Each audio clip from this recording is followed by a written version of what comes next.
이라크하고 전쟁할 때도 이라크 뭐 군인들은 15만 명이 죽고 미군은 100명인가 죽었잖아요.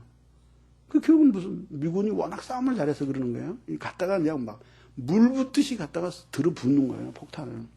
그렇게 해서 초토화시켜놓고 그 다음에 진격을 하는 거예요.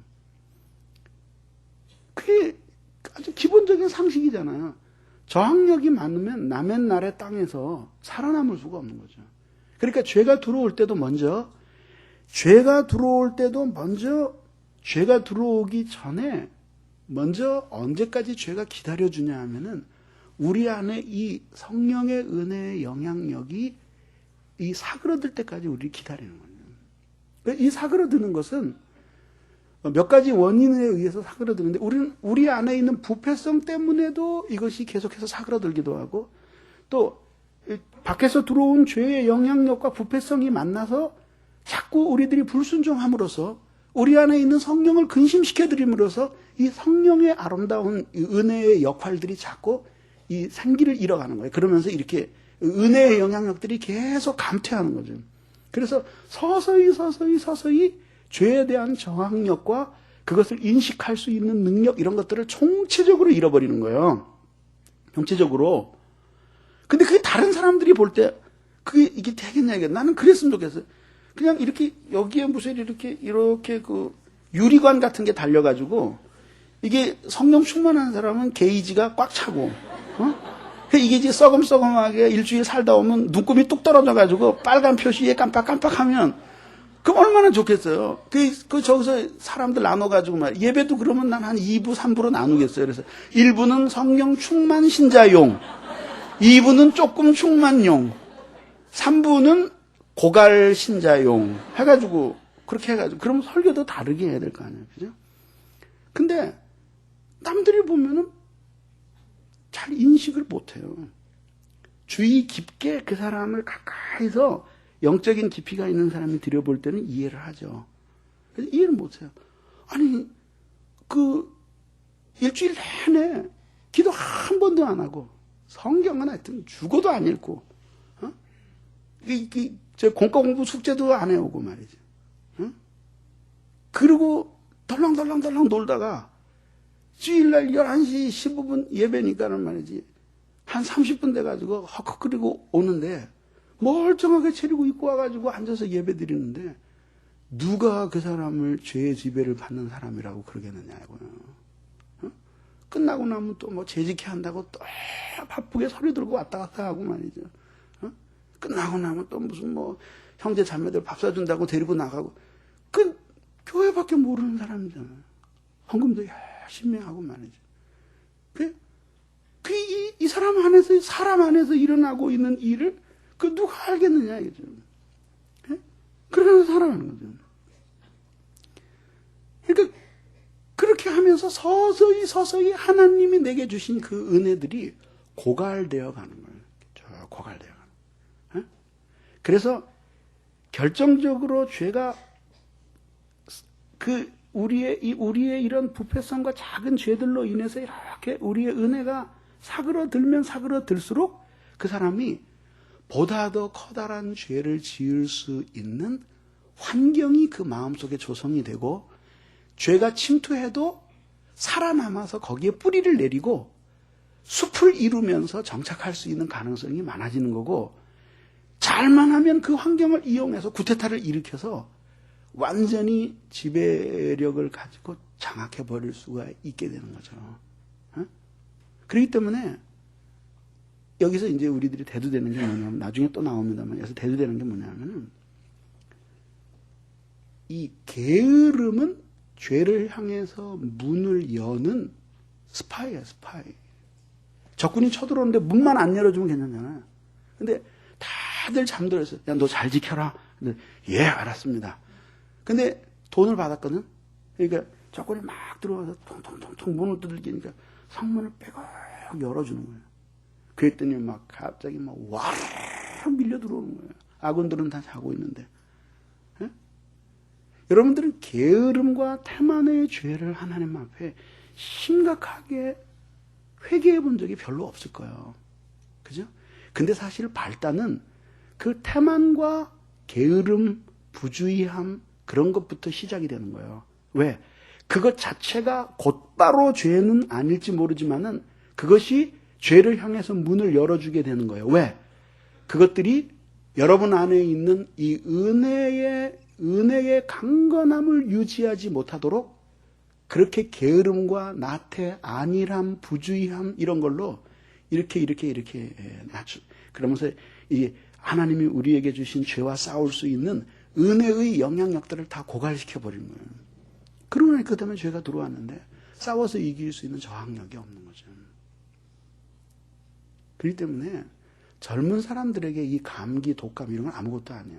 근데 노인네들에게는 무서운 거예요. 그래서 해마다 독감 돌면은 180명씩, 200명씩 노인네들 죽잖아요.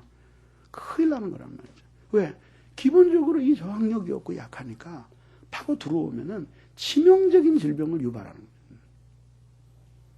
그래서 죄가 들어오기 위해서는, 죄가 들어와서 지배력을 행사하기 위해서는 우선 어떻게 해야 되냐면은 은혜의 지배가 완전히 약화되고 고갈된 가운데서 그런 환경에서 죄가 지배력을 얻기 시작하는 거죠. 지배력을 얻기 시작하는 겁니다. 근데 이제 우리 이런 의문이 생기잖아요. 이상하다. 그 신자는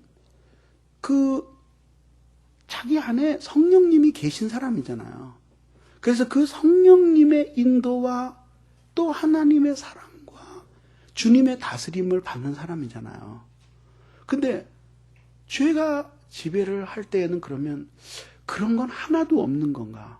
아니, 있어요. 죄의 지배를, 하나님의 은혜가 고갈되고 죄의 지배를 받는 상황 하에서도 성령님의 인도도 있고 하나님의 사랑도 느끼고 주님의 은혜도 가끔 느껴. 근데 뭐냐면 이게 연속적이질 않고 이따금씩 나타나는 거야. 간헐적으로 나타나는 거예요.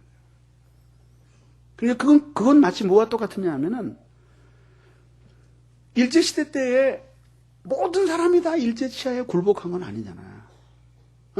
그 일본 사람들이 나라를 다 차지했어. 그런데 어떤 사람들이 있었어요? 독립군이라는 사람들이 있었잖아요. 곳곳에서 나타나는 거야. 의병이, 임진왜란 때는 의병이 출현하고, 일제시대 때는 독립군들이 나타나는 거예요. 그래가지고 멀쩡하게 일본 땅인데 나타나가지고 폭탄을 던지는 거야. 굉장한 거지. 근데 대사를 뒤집지는 못했잖아요. 홍구공원에서 폭탄을 던지고 하얼빈에서 이토 히로부미를 쏘고 그랬지만은 대세를 뒤엎지는 못했잖아요. 예? 그러니까 죄의 지배 아래 있을 때에도 신자에게는 불신자에게는 없는 게 나타난다는 거예요. 죄의 지배를 받고 있는데도 가끔은 성령님이 자기를 인도해 주신다는 거예요. 가끔은 하나님의 사랑을 느끼는 거예요. 가끔은 주님이 자기에게 베푸시는 은혜를 경험한다는 거예요. 근데 이게 뭐냐면 가물에 콩나듯이에요. 예? 근데 신자가 여기서 혼란에 빠지는 거예요. 이제 잘 들어보세요. 그런 것들을 가끔 경험하면서 나는 리얼 크리스찬이구나. 진짜 참 신자구나. 진짜 하나님이 날 이렇게 사랑하시는구나. 이런 경험을 과신한 나머지 이게 몇 달에 한 번 혹은 1년에 한 번 이런 사경회 때 하나님의 사랑을 찌릿하게 느낀 거 그것만을 굉장히 확대해서 생각하고 그런 사랑을 못 느끼면서 죄의 지배를 받으면서 살아왔던 1년 혹은 6개월, 2년 이렇게 되는 삶 속에서 얼마나 죄가 자기를 지배하면서 살았는지에 대해서는 새까먹은 정신으로 완전히 잊어버리는 거예요. 예? 그리고 내가 몇 달 전에도 성령님의 인도를 받았는데 이번 달에도 내가 예배 드리면서 마음에 많이 찔림을 받았는데 내가 어떻게 죄의 지배 아래 있는 신자일 수 있느냐? 내가 참된 신자가 아니라면 어떻게 하나님의 사랑에 대해서 느낄 수 있느냐? 그 바보 같은 얘기예요. 참 신자 아니어도 하나님의 사랑에 대해서 느끼는 사람 많아요. 그게 죄의 지배 아래 있지 않다는 증거가 될 수가 없는 거죠. 근데 죄의 지배 아래에 있는 사람들에게는 이런 경험이 아주 간헐적이야. 그러나 하나님의 은혜의 지배 아래에 있는 사람들은 이런 경험이 계속된다. 너무나 자주 계속된다. 그래서 은혜의 지배 아래에 있는 사람들은 영적인 순발력이 있어요. 그래서 아침까지 약간 곤고한 것 같았어도 저녁 때 무릎을 꿇고 기도하면 하나님의 사랑이 확 밀려오는 거야. 뭐 몇 달 있다가 뭐 몇 년 후에가 아니라 그렇게 말이죠. 된다 이거죠. 은혜와 죄가 신자 안에 있잖아요. 둘 다 공존한다 그랬잖아요. 그러면 여러분들은 잘 들어보세요. 여러분들이 이제 설교를 들으면서 이런 의문이 들 거예요. 그러면 목사님 설교대로라면 도안이면 뭔데? 도안이면 뭔데? 은혜의 지배는 아직 얘기가 안 나왔지만 그렇다면 결국은 은혜의 지배냐 죄의 지배냐 둘 중에 하나인데, 근데 양쪽에 속한 사람 말고 중간에 있는 사람들이 훨씬 더 많은 수가 아닐까, 그런 의문이 이미 여러분 마음속에 떠올랐을 거예요. 근데 중간지대는 없어요. 결론부터 말씀을 드리면. 왜 그런지 말씀을 드릴게요. 죄와 은혜가 공존해. 근데 보좌는 하나야. 보좌는 하나야.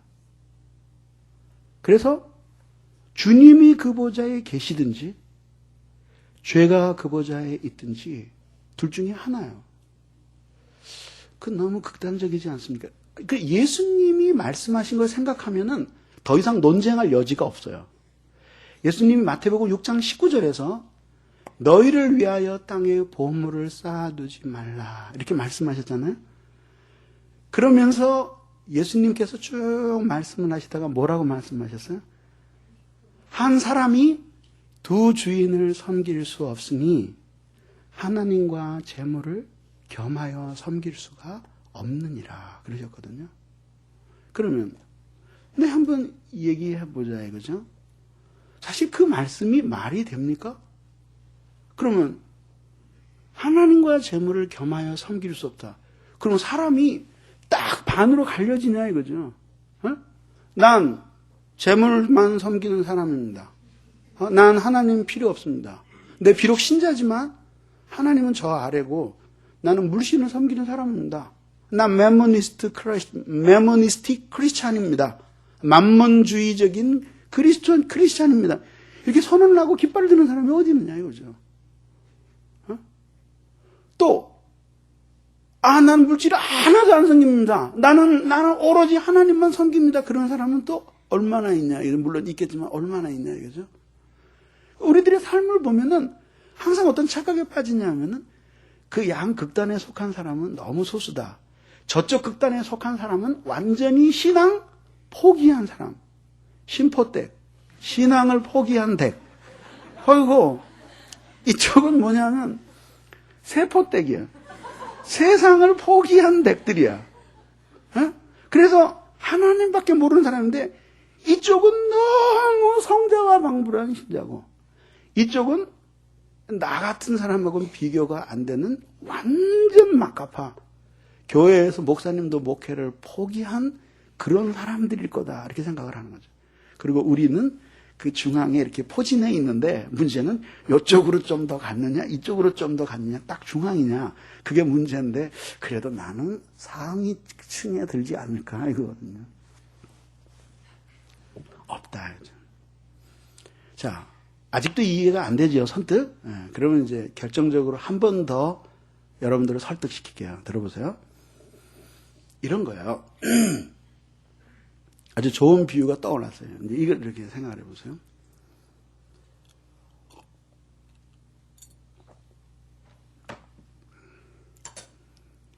반란군들이 폭동을 일으켰어요. 세력이 엄청 강해요.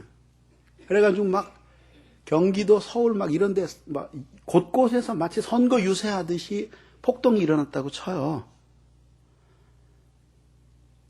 폭동군의 두목과 정상정부의 대통령이 동시에 중앙청의 대통령 집무실의 의자를 반쪽으로 나누어서 앉을 수가 있어요, 없어요? 불가능하다고. 그걸 얘기하는 거예요, 제가. 그러니까 신자가 죄의 지배도 받을 수 있고 은혜의 지배를 받을 수 있는 거예요. 두 개가 공존하는 거예요. 그렇지만 주인은 하나다 이거예요. 주인은 하나다 이거예요. 최종적인 지배력을 가지고 있는 것은 하나다 이거예요. 하나야. 둘이 있을 수 없다 이거예요. 그러니까 보세요. 죄의 지배를 받고 있는 사람들에게 은혜가 전혀 없는 게 아니고 은혜의 지배를 받고 있는 사람들에게 죄가 전혀 없는 게 아니에요. 또 잘 들어보세요. 또 은혜의 지배를 받고 있는 사람들도 은혜의 정도가 다르고 죄의 지배를 받고 있는 사람도 죄의 정도가 다 똑같은 것은 아니다 얘기해요. 이제 이해가죠? 최종적으로 그 사령부를 누가 쥐고 있느냐예요. 누가 쥐고 있느냐. 그런 거거든요. 그렇게 해서 죄와 신자 안에 죄와 은혜가 공존하지만은 보좌는 하나예요. 그건 결코 두 개 있을 수가 없는 거죠.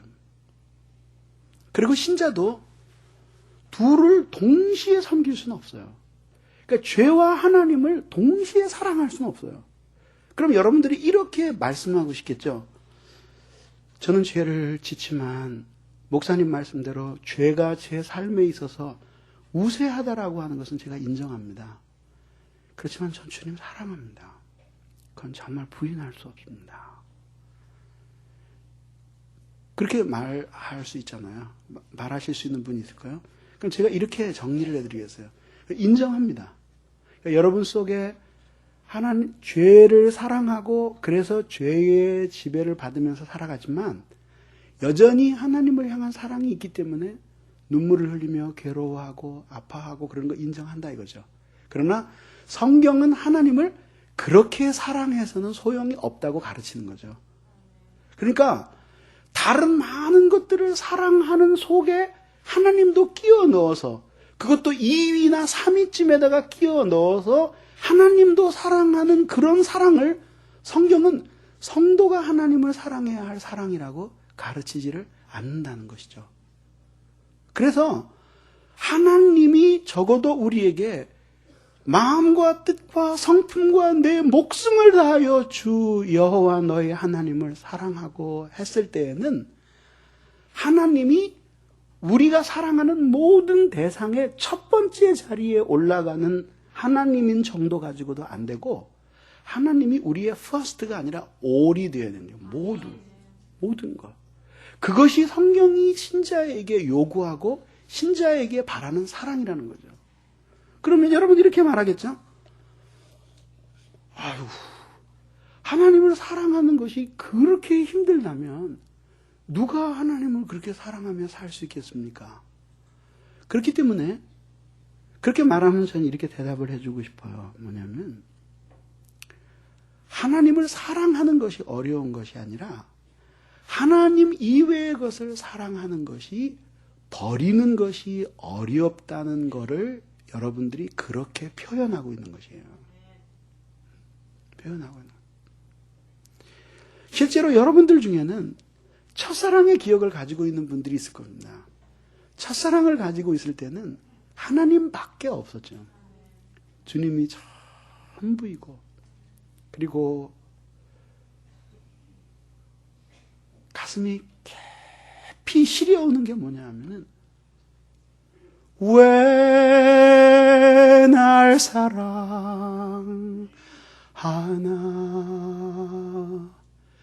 왜 날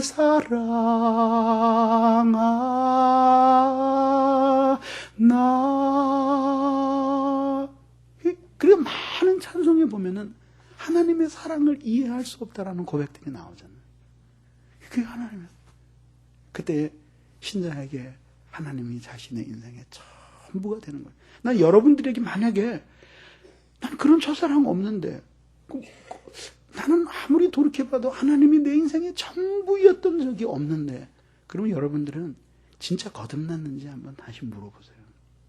거듭난 사람의 특징은 하나님을 향한 진실한 사랑이에요.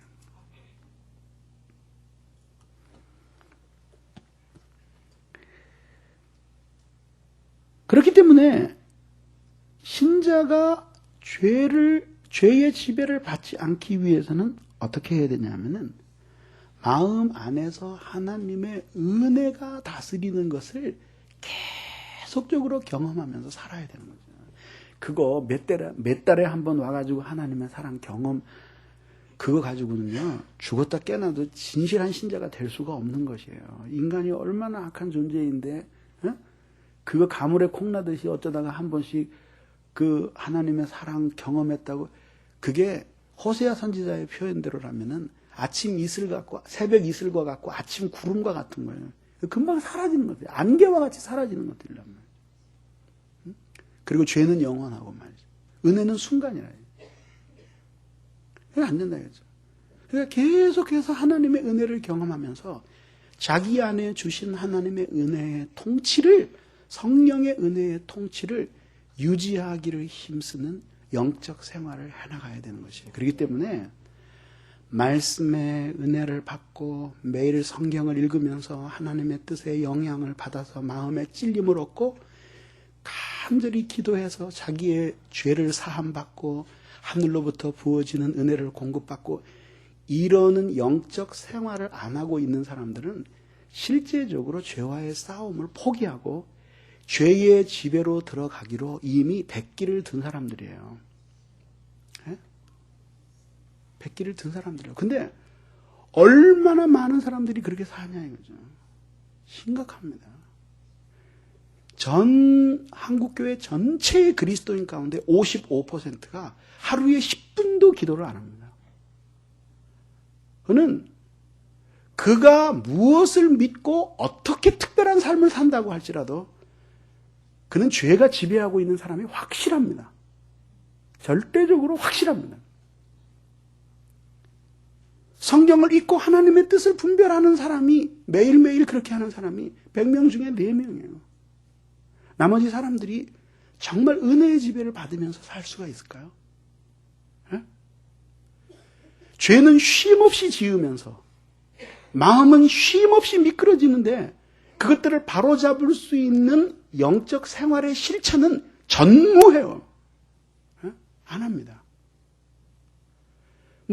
경건의 능력은, 모양은 있으나, 능력을 부인하는, 나는 그런 사람들이 너무 부러워. 나 그런 교인들이.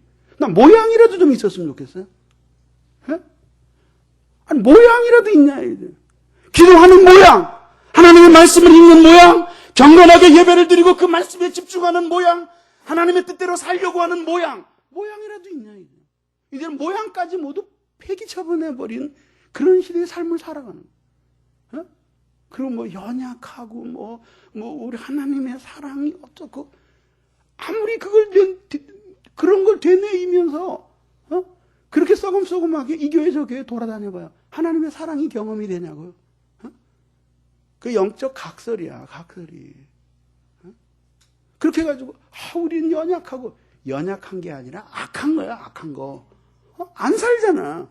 하나님이 이렇게 원리를 따라야지만 내 영혼이 살 수 있고, 그래야지만 네가 죄를 이기고 나의 백성으로 열매를 맺고 내가 너를 구원한 하나님의 은혜의 구원의 계획에 부합하는 삶을 살 수 있다고 가르쳐 주시고 명쾌하게 우리에게 지침을 알려주시는데 안 하잖아요. 기도는 왜 하느냐? 힘들어서. 말씀은 왜 안 읽냐? 귀찮아서. 왜 죄는 회개 안 하냐? 복잡해서. 왜 부지런히 하나님의 말씀 안 배우냐? 피곤해서. 그게 결국은 하나님이 싫다는 거죠.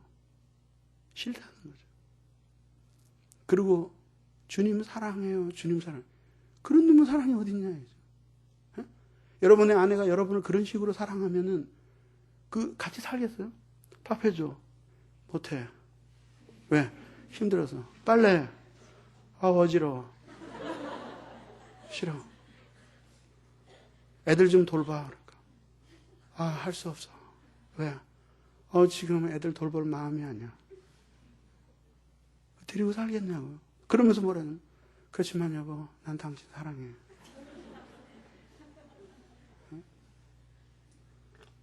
의무를 이행하지 않는 사랑은 사랑이 아니에요.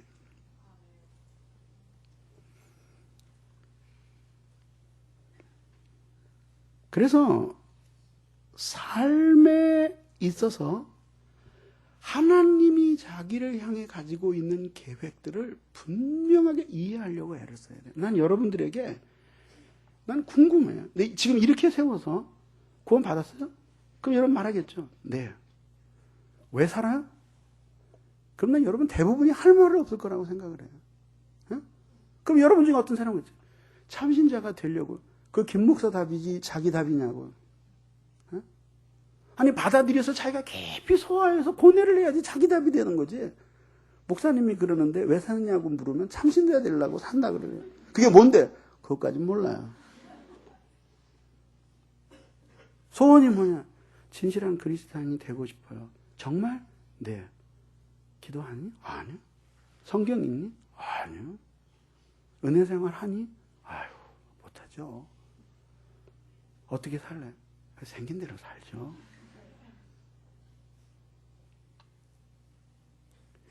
그러니까 오늘 물어봐요. 오늘 집에 가서 물어봐요. 나 왜 사나? 여러분들이 만약에 밥 벌어 먹으려고 살지, 그러면 인생 살지 말아야 돼. 그게 그렇게 살아. 신자의 입에서 겨우 그 얘기밖에 안 나오냐고. 왜 사냐? 분명하게.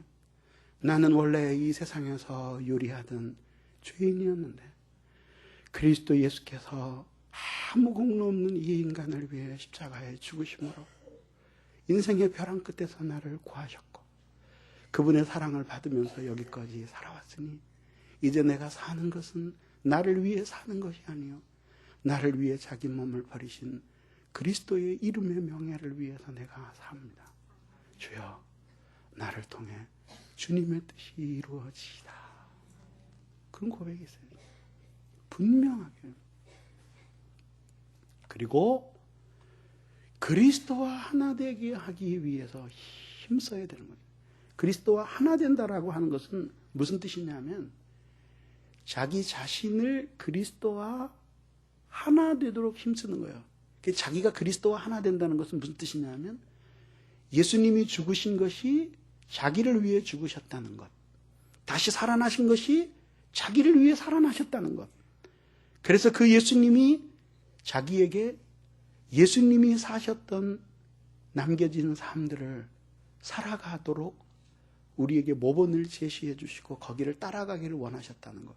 그런 것들을 계속하는 거예요. 그래서 그렇게 살아갈 때 힘들면 예수님이 당하신 고난을 묵상하고 그렇게 살아가는 동안에 하나님이 은혜를 주시면 주님의 영광스러운 부활과 상급을 묵상하고 하나님의 뜻을 이루면서 살 때 핍박을 받으면 나라의 임하옵시며 뜻이 하늘에서 이루는 같이 땅에서도 이루어지이다라고 눈물로 기도하며 사셨던 예수님을 생각하면서 살아가는 거예요. 그러면 그런 어려운 일을 만나면 만날수록 예수님께 더 가까이 다가가면서 그분과 하나 된 것 같은 동화 의식을 갖게 되는 거죠. 그게 바로 하나님과의 연합이란 말이죠.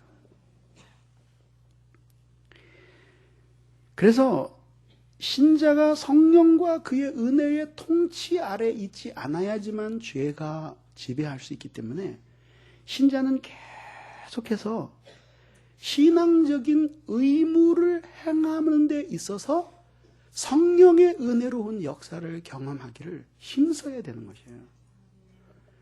예배를 드리면서 수없이 몇 달째 예배를 드리는데도 아무런 마음의 감동도 없고 변화가 없다.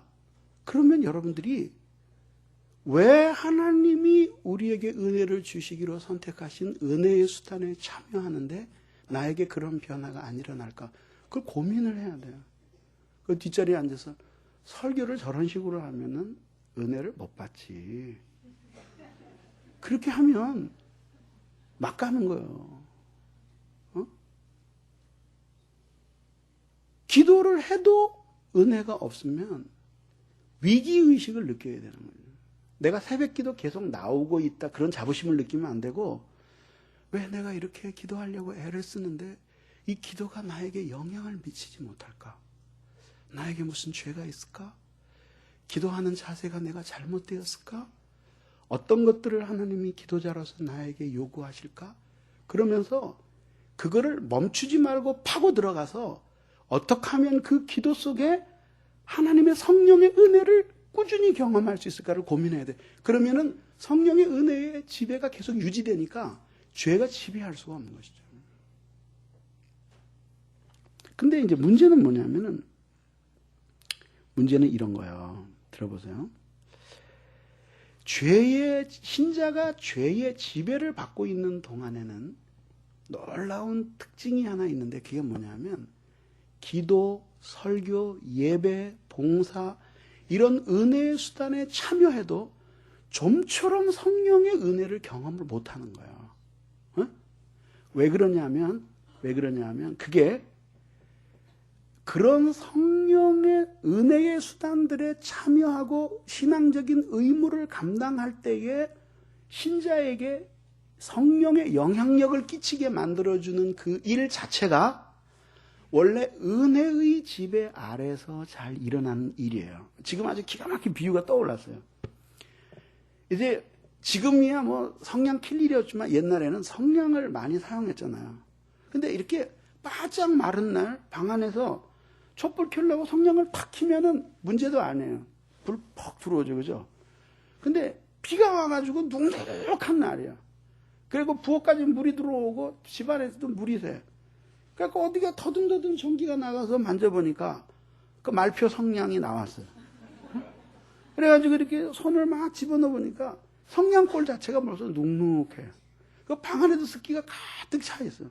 그래서 어떻게 불을 켜보려고 켜니까 불은 안 나고 불꽃만 약간 나더니 그 다음에는 성냥골이 부스러져 버리는 거예요.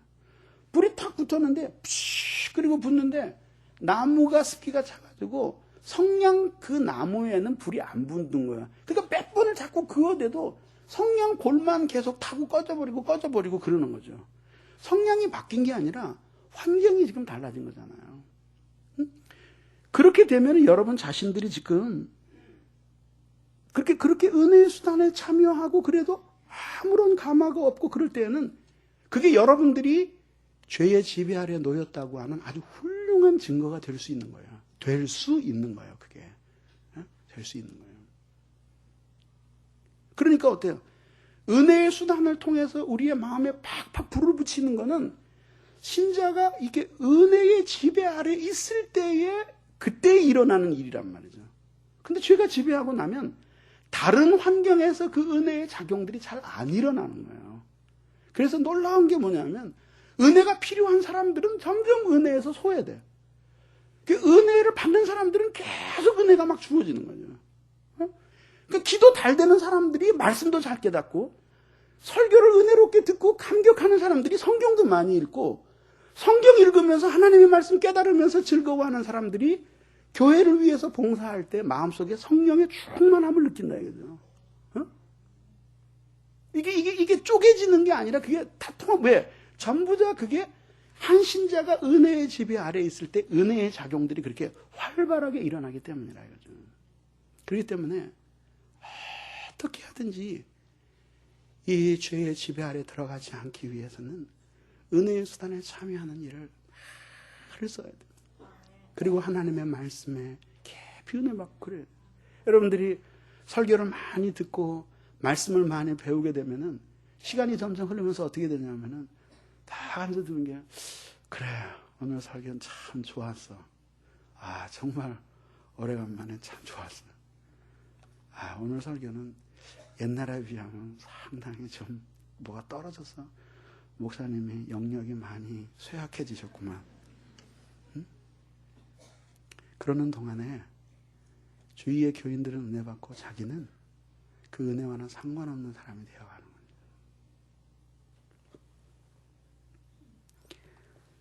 환경적으로는 그렇게 은혜의 지배가 쇠약해져 갈 때 죄가 지배하게 된다는 거죠.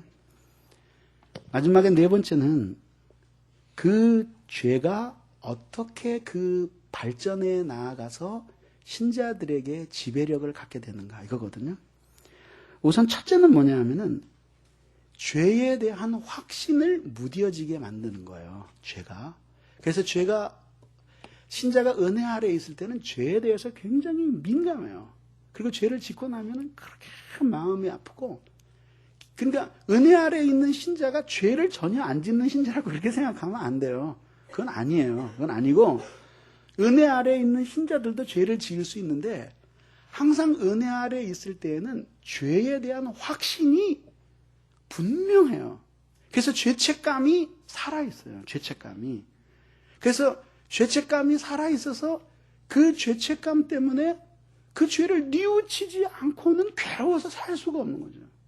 근데 사람이 은혜의 통치에서 벗어나고 죄의 지배 아래로 들어갈 때에는 이 죄가 계속 쌓여도 죄책감으로 작용을 안 하는 거예요. 죄책감이 점점 마비가 되는 것이에요.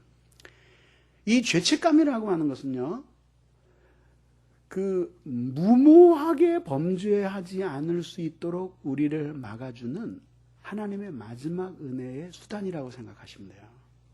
그래서 죄책감이 있는 동안에는 담대하게 죄를 지을 수가 없어요. 그러니까 죄를 밥 먹듯이 짓는 사람들의 특징은 뭐냐 하면 그 영혼이 화인을 맞아서 어떠한 죄를 지어도 고통과 괴로움을 느끼지 못하는 사람들이 바로 이 양심의 화인을 맞은 사람들이에요. 그래서 그런 죄책감, 죄의 죄가 들어오게 되면 지배력을 갖기 전에 맨 처음에 영향을 행사하잖아요. 영향을 행사해 가는 과정에서 제일 먼저 하는 일이 뭐냐면 그 죄가 들어오게 되면 신자의 마음에서 죄책감이 사라지는 거예요. 그래서 여러분들이 어느 순간에 깊이 통회하고 자기의 죄를 뉘우친 다음에는 놀라운 일이 일어나는데 그게 뭐냐면은 어떻게 내가 그렇게 많은 죄를 지으면서도 그렇게 완벽에 가까울 정도로 괴로워하지 않고 살 수 있었을까? 그런 후회들이 밀려오는 거죠. 그게 뭐냐 하면 죄가 들어와서 지배력을 얻는 과정에서 죄책감들을 빼앗아 가기 때문에 그런 일들이 생겨나는 것이죠. 그래서 먼저 죄가 들어오면 지배력을 갖기 전에 죄가 들어와서 일단은 그 다른 거는 몰라도 그 죄에 대해서 계속해서 생각을 떠오르게 해가지고 여기는 아주 맨 처음에는 은혜 안에서 정돈되어 있을 때는 그렇게 하는 건 죄다라는 생각이 분명했거든요. 근데 계속 죄가 들어와서 자리를 잡으면서 이 사고를 흐트러 놓아서 처음엔 그건 죄지. 죄야. 말도 안 돼. 어떻게 하나님이잖아요. 그런 생각을 할 수 있냐. 자기 스스로 대화하는 거예요. 말도 안 돼. 계속하면 계속 설득을 하는 거죠. 이제 죄가 유혹을 하면서 그래도 죄일걸. 그래도 죄일걸. 그런 거죠. 그래도 죄야. 또 막 이제 설득을 하는 거예요. 그래도 그 죄 아니야? 그런 거죠. 근데 또 계속 설득을 하는 거예요. 그래도 죄 같은데. 계속 하는 거예요. 그 죄가 아닐 수도 있겠네. 그런 거지. 그렇게 보면 죄긴 죄겠지만 그렇게 큰 건 아니겠다. 그러면서 뭐냐면 그 죄에 대한 소원이 마음속에서 생겨나게 되는 거예요. 저것이 명백하게 죄다! 있을 수 없는 일이다! 이럴 때에는 마음속에서 이렇게 불같은 소원이 잘 안 생겨요. 일단 머리를 지배하고 그 다음에 제가 생겨나는 거예요. 그럴 수도 있겠다. 이렇게 들어오는 거죠. 이런 얘기를 할 때 여러분들이 소문난 죄를 생각하지 말고 작은 죄들을 생각을 해봐요. 그런 식으로 들어오는 거예요. 제가 아닐 수도 있겠구나. 그러면서 이 죄에 대한 생각들이 바뀌는 거예요. 그리고 죄를 짓고자 하는 소원이 들어오는 거예요. 그러면서 어떻게 되냐 하면은 정서적인 판단을 흐리게 하는 거예요. 그래서 여기에서 이제 침투되는 게 뭐냐 하면은 죄는 죄지만은 그러나 이 죄는 그렇게 큰 죄가 아닐 거야. 그리고 좀 클지라도 하나님의 용서하시는 은혜는 이 죄보다 훨씬 클 거야. 이 죄를 짓고 하나님 앞에 당해야 하는 고통보다는 이 죄를 지음으로 느낄 수 있는 즐거움이 비교되지 않게 클 거야. 이런 암시들이 계속 들어오기 시작하면서 죄책감을 무장 해제시켜버리는 거예요. 근데 그게 처음에는 죄 전반에 대해서 일어나는 것이 아니라 자기가 짓고 싶은 죄에 대해서 먼저 일어나는 거예요. 그래서 가끔 보면은 전혀 도덕적이 아닌데 어떤 사람이 어떤 특정한 죄에 대해서 그 핏대를 세우는 사람 있죠. 그런 것들은 대개 그 영적인 상태가 건강한 데서 오는 죄에 대한 인식이 아니라 자기가 살아오는 데서 생기는 편견에서 비롯되는 죄에 대한 판단이에요. 무슨 뜻인지 설명을 해드릴게요. 이런 거죠. 예를 들면 이런 거잖아요. 어떤 사람이 신령해지지 않아도 물질을 낭비하면서 사는 것에 대해서 막 극도로 혐오하는 사람이 있을 수 있어요. 그렇죠? 또 물질 낭비하고 이런 거에 대해서 상당히 너그러운데 거짓말하는 것에 대해서는 도저히 용납할 수 없는 그런 사람이죠. 그러니까 뭐 부모 자식이라도 거짓말하면 연을 끊어버릴 정도로 그런 단호함을 가지고 있는 사람. 그건 뭐냐면 신앙이라기보다는 자기가 살아오면서 가지고 있는 삶의 이념이에요. 예? 그러니까 그런 식으로 발전을 하는 거죠. 그러면서 그렇게 해서 죄에 대한 확신을 무뎌지게 하고 이어서는 죄에 대한 소원을 일으켜서 판단을 흐려지게 해서 죄를 짓게 하는데 이때 일어나는 일 또 하나가 뭐냐 하면은 죄에 대해서 아주 친근하고 그래서 민감하게 만드는 거예요. 그래서 죄를 감시하고 대적하는 의미에서 민감하게 만드는 것이 아니라 너 죄지! 이런 민감함이 아니라 너 죄 왔구나 이러는 친화력으로 민감하게 만들어놓는 거예요. 그러면서 어떻게 되냐면 사고와 정서와 의지를 차차 지배하면서 결국엔 어떻게 되냐면 죄와 함께 영적인 무지와 어두움이 들어오는 거예요. 그래서 죄의 지배 아래에 있는 사람들의 특징은 뭐냐 하면 정교하고 분명한 하나님의 말씀 앞에 서려고 하진 않아요. 그런 거 깨닫는 거 싫은 거예요. 그러니까 두리뭉실하고 뭔가 죄가 무엇고 내 영혼의 상태가 무엇고 이런 걸 가르쳐주는 게 좋은 게 아니라 그냥 소망이 있다. 죄 가운데 살아도 하나님이 친자식을 버리시겠느냐. 그래서 얼버무리면서 그냥 살아가는 그런 식의 걸 좋아하는 거예요.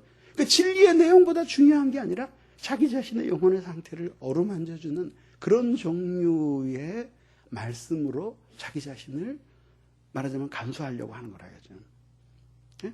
그러면서 영적인 무지와 어두움이 들어오면서 이 죄의 영향력이 급속하게 솟아오르면서 그러면서 판단력을 흐르게 하고 죄에 대해서 점차 민감해지게 만드는 거예요. 그래서 아주 쉬운 표현으로 하면은 중독이 되게 만드는 거예요. 여러분 히로뽕 투약하는 사람들 보면 그 이해가 안 가잖아요. 왜 그렇게 막 이게 이빨 다 빠지고 말이죠. 막 그 보셨죠? 그 미국의 그 선전 미국 마약 협회에서 나온 그 선전 화장을 다 지우고 나니까 말이죠. 드라큘라 같이 막 잇몸이고 다 파괴돼가지고 막 피가 뚝뚝 떨어지는 거예요. 똑같은 모습이에요. 그렇게 될 거라는 걸 다 알면서도 그거 투약하잖아요. 5번만 맞으면 누구든지 중독이 되는 거예요. 5번 정도만 맞으면은. 그 중독성이 담배 골초의 200배. 그러니까 인간으로서는 도저히 못 끊는 거죠. 끊으면은 막 벌벌 떨면서 정신 이상 증세가 나타나잖아요. 그렇게 하면서 죄에 중독이 되어 가는 거예요. 근데 이제 그러면 죄책감이 있으면은 죄의 지배 아래에 있는 게 아니겠구나. 근데 그렇지 않아요. 뭐냐면 죄책감이 있다고 하더라도 여전히 죄의 지배 아래에 있을 수 있다는 것을 로마서 2장 15절이 말하고 있습니다. 그러니까 생각의 빛과 양심의 가책이 죄에 대해서 저항을 해도 저항만 할 뿐이지 실질적으로 그 저항이 영향력을 발휘하지 못하는 거예요. 그 죄의 지배 아래에 있게 되는 거죠. 그러니까 아까 얘기한 죄와 막 다투는 그런 정도가 아니라 이미 죄의 지배가 시작되었을 때는 죄책감을 느끼면서도 어쩔 수 없이 죄를 짓게 되는 거죠. 담배 피면 안 돼. 마약하면 안 돼. 근데 아니 한 번만 어쩔 수 없어. 딱 한 번만. 절대 안 돼. 그러나 한 번만. 이러면서 계속해서 빠져들어가는 상태가 바로 죄의 지배 아래에 있는 상태입니다. 그래서 결국은 이제 이렇게 그 죄 아래에 있게 되면은 이 신자의 삶이 너무나 비참해지는 거죠. 욕망을 잃어버리게 되면은 가책감이 있는데도 그 죄책감이 있는데도 그 죄책감을 따라서 사람이 행동하는 게 아니라 죄의 지배 아래 있으면 죄의 욕망을 따라서 행하는 것이 훨씬 일반적이라는 거죠. 그러니까 이렇게 죄에 의해서 지배를 받으면서 살아가는 사람들은 가책을 느낀다고 할지라도 욥기 24장 13절에 나와 있는 바와 같이 광명을 배역하는 사람들이며 이사야 57장 20절에 나와 있는 바와 같이 더러운 바다로서 더러운 것들을 솟아내는 바닷물과 같아서 마음속에 어떠한 평강도 누리면서 살 수가 없는 거예요. 그러니까 하늘의 평안, 하나님의 신령한 은혜, 거기서 말미암는 넘치는 기쁨, 자기와 같은 쓸모없는 인간을 사랑해 주시는 하나님의 사랑에 대한 목매이는 감격, 이런 것들은 신앙의 진수라고 할 수 있는데 그런 것들은 모두 사라져버린 채 차가운 형식을 가지고 신앙생활을 이어가게 되는 것이에요. 근데 이제 문제가 마지막으로 문제가 있어요. 그게 뭐냐면 이런 사람들이 많이 있는데 문제가 뭐냐면은 사람들이 쉽게 자기가 죄의 지배 아래 있습니다라고 정직하게 인정을 안 하는 거야. 그리고 여러 가지 변명을 하기 시작하는 거예요. 아까 말씀드렸듯이 내가 그래도 몇 달 전에 하나님의 사랑을 경험했는데 내가 이제까지 교회에서 열심히 봉사하고 딴 길로 나가본 적이 없는 모범적인 가정생활을 한 사람인데 그리고 다른 사람들이 다 나보고 예수에 미친 사람이라는데 내가 뭐 그렇게 나쁜 일을 한 게 있나? 조금 잘 못한 게 있다면은 기도생활 열심히 안 하고 말씀에 대한 깨달음이 없어서 남들처럼 그렇게 열렬한 영적 생활을 못했다는 것뿐인데 그래도 그렇게 하면서 죄짓고 미끄러지는 인간들도 많은데 나는 그래서 그 사람처럼 그렇게 탁월하게 기도하지 못하고 열렬하지 않았어도 내가 이렇게 버젓이 교회를 지키면서 이렇게 그 신앙생활을 해오지 않았는가? 그러면서 하나님 앞에 자기가 죄의 지배 아래 있다라고 하는 걸 인정을 안 하는 거예요. 그럴 경우에는 그 사람이 그렇게 확신하고 있을 경우에는 그걸 설득시키는 것이 용이하지가 않다 이거죠. 그리고 어떻게 생각하냐 하면은 죄의 문제는 그렇게 심각한 문제가 아니다. 두 번째로 그렇게 생각하면서 죄에 대한 가책을 섬김과 봉사로서 때우려고 하는 거죠. 이럴 경우에는 그를 설득시키기가 굉장히 어려워요. 또 하나는 뭐냐면 현실을 가지고 딱 판단을 하는 거죠. 그게 뭐냐면 성경이 신자가 어떤 사람이며 어떻게 살아야 하는가 하는 걸 기울이지 않고 세상의 풍조를 보면서 그런 참된 신자 거의 없다. 그러면 결국 그거는 목사님처럼 그렇게 소수의 사람들에게만 주어진 명령이지 현실적으로 누가 그렇게 사는 사람이 있냐? 몇 사람한테 목사님도 그런 사람이 소수라 그러지 않냐? 근데 내가 왜 그렇게 힘들게 그 소수에 들어야 되고 그 소수에 앉는 것 때문에 내가 그렇게 가책을 느껴야 되는가? 그건 부당하다. 그러나 우리들이 분명히 알아야 할 것은 이거예요. 하나님의 나라는 국민 투표로 오는 나라가 아니에요. 무슨 얘기냐면은 하나님이 당신의 백성들을 다루시는 커트라인은 시대가 악하면 뚝 떨어지고 시대가 고상하면 올라가고 시대가 하도 후지면은 성경 찬송 들고 졸면서 예배를 드리고 교회 오락가락해도 천국 보내버리고 워낙 신앙이 출중한 사람들이 많으면 순교하기 전에는 천국 가는 티켓 안 주시는 그런 하나님이 아니라 이거죠. 그러니까 신앙이라는 것이 뭐예요? 어차피 신앙생활을 하기 위해서는 여러분들이 세상의 관점을 버린 것 아니에요? 세상에 누가 우리 주 예수 그리스도가 이 세상을 구원하기 위해 이 땅에 오셨다고 하는 것을 믿는 사람들이 이 세상에 누가 있습니까? 보이지 않는 그리스도를 보이는 이 세상보다 더 사랑해야 된다고 믿는 사람들이 이 세상에 도대체 어디에 있느냐 이거죠. 세상이 그렇게 믿기 때문에 여러분들이 국민투표에서 예수 그리스도 영접했습니까? 어느 한순간에 이 세상 모든 사람이 믿을 수 없다고 할지라도 내게 은혜를 주시고 나를 위해서 오신 예수 그리스도의 그 참 사랑을 내게 보이셨기 때문에 세상에 있는 모든 사람들이 그분을 믿을 수 없어도 나는 그분이 나의 구주심을 믿노라. 세상에 있는 많은 사람들이 다 예수를 버려도 나는 예수를 버릴 수 없나라. 어렸을 때 그렇게 감명 깊게 들었던 설교가 생각이 나요. 이북에서 있었던 일인데 공산당이 교회에 들어와가지고 그렇게 해서 믿는 사람들을 교회당에서 다 잡아놨어요. 그래서 교회에서 예수님 사진을 띄어가지고 문 앞에다 갖다 놓으면서 말이지, 여기다가 지나가면서 발로 한번 밟고 침 뱉으면 살려주마. 목사님도 밟고 지나가고 장로님도 밟고 그러면서 그러더래요. 이렇게 하고라도 살아서 영광을 돌려야지. 다 살아가는데 그중에 주일학교 선생 하나가 있는데 가더니 그 다 쪼개지고 짓밟힌 예수님 사진 앞에서 무릎을 꿇고 치마로 그 침을 닦아내면서 펑펑 울면서, 응? 우리 예수님,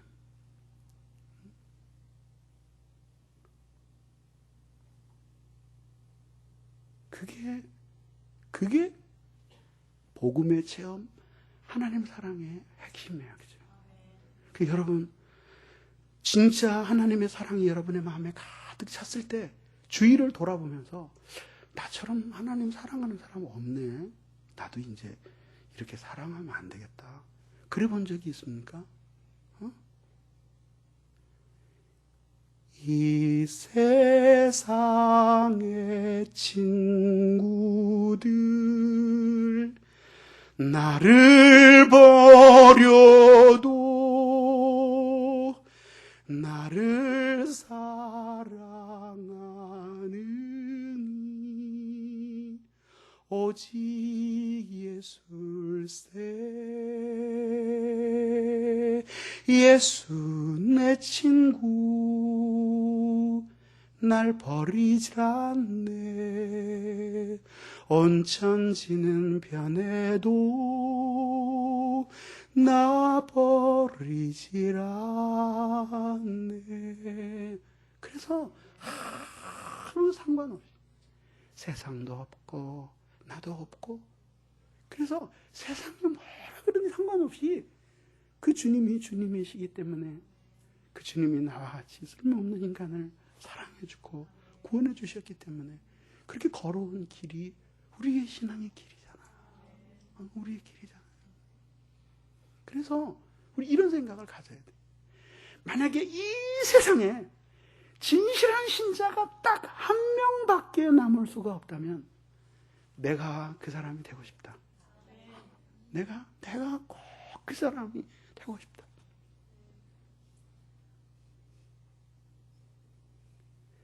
그래서 여러분들은 죄의 지배를 받을 사람으로 창조된 사람도 아니고 그 죄의 지배를 받도록 주님이 여러분들을 구속하신 사람도 아닙니다. 여러분들은 죄와 사망의 법에서 생명과 성령의 법으로 해방된 사람들이고, 여러분들이 죄의 지배를 받으면서 사는 것은 정말 부당한 일이고, 단숨에 그것을 혁파해버리고 은혜의 정부를 여러분의 마음에 세워서 정말 진실한 신자가 되어서 예수님 사랑하고 주님의 사랑을 받으면서 살아가는 발걸음이 정말 우리 주님에게 영광이 되는 그런 너무나 사랑스러운 존재들이 되기를 주님의 이름으로 빕니다.